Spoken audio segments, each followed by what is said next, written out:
الحمد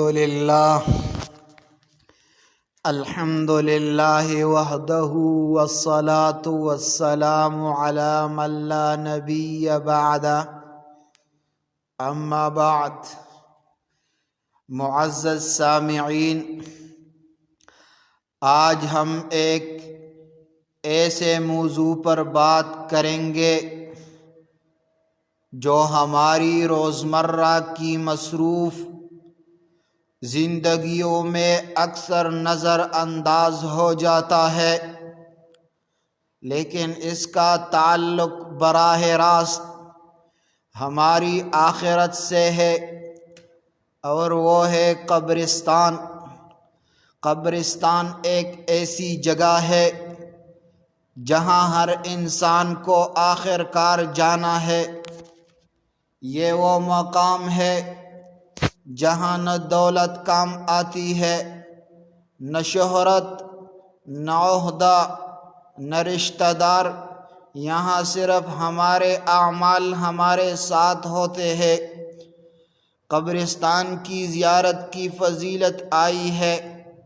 نبی کریم صلی اللہ علیہ وآلہ وسلم نے فرمایا،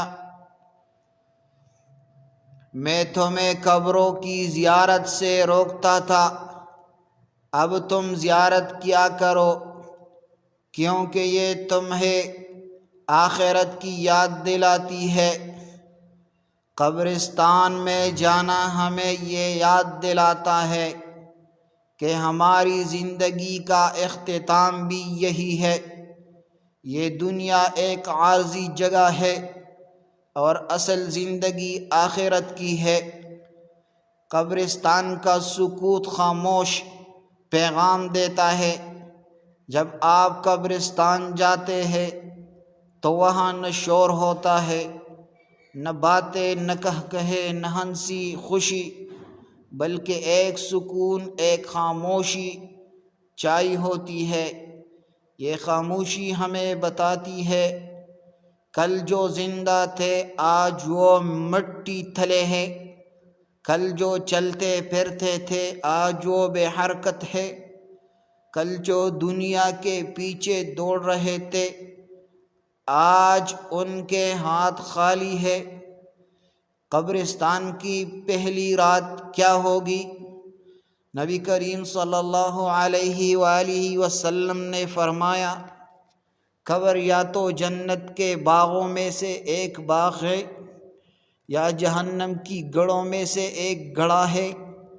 قبر کی پہلی رات سب سے زیادہ خوفناک ہوتی ہے۔ اگر ہمارے اعمال اچھے ہو تو قبر راحت کی جگہ بن جاتی ہے، ورنہ وہ عذاب کا گڑھا بن جاتی ہے۔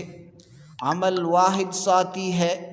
قبر میں انسان کے ساتھ نہ کوئی دوست جائے گا، نہ کوئی رشتہ دار جائے گا، نہ کوئی موبائل، نہ بینک بیلنس، صرف اس کے اعمال اس کے ساتھ ہوں گے۔ اگر نمازیں پڑھی تھی، قرآن پڑھا تھا، کسی کا دل نہیں دکھایا تو قبر روشن ہوگی۔ اگر گناہوں میں زندگی گزاری تو قبر تنگ اور تاریک ہوگی۔ ہماری غفلت ہے، ہم جنازے میں جاتے ہیں، تدفین میں شریک ہوتے ہیں، قبر دیکھتے ہیں لیکن فوراً بھول جاتے ہیں۔ کوئی شخص مرتا ہے تو ہمیں ایک لمحے کے لیے چٹکا لگتا ہے، لیکن چند دن بعد ہم ویسے کے ویسے ہو جاتے ہیں۔ ہمیں ہر وقت یاد کرنا چاہیے، ہر نفس کو موت کا ذائقہ چکھنا ہے۔ قبرستان پیغام دیتا ہے، قبرستان ہمیں روز کہہ رہا ہے، اے ابن آدم، جو میں آج ہوں کل تو بھی ہوگا، جو میرے ساتھ ہوا وہی تیرے ساتھ بھی ہوگا۔ تو آج جو چاہے کر لے، کل تجھے میرے پاس آنا ہے۔ قبرستان کی زیارت کرے، عبرت حاصل کرے، اپنی نمازوں کی فکر کرے، گناہوں سے توبہ کرے، صدقہ جاریہ کرے، قرآن سے دوستی کرے، اپنے دل کو دنیا سے نکال کر آخرت کی فکر کرے۔ یا اللہ ہمارے حال پر رحم فرما، یا اللہ ہمیں نیک اعمال کی توفیق دے۔ یا اللہ ہماری قبروں کو جنت کے باغوں میں سے ایک باغ بنا دے۔ یا اللہ ہمیں موت سے پہلے موت کی تیاری کی توفیق عطا فرما۔ آمین۔ وصلی اللہ تعالی علی خیر خلقہ محمد وآلہ واصحابہ اجمعین۔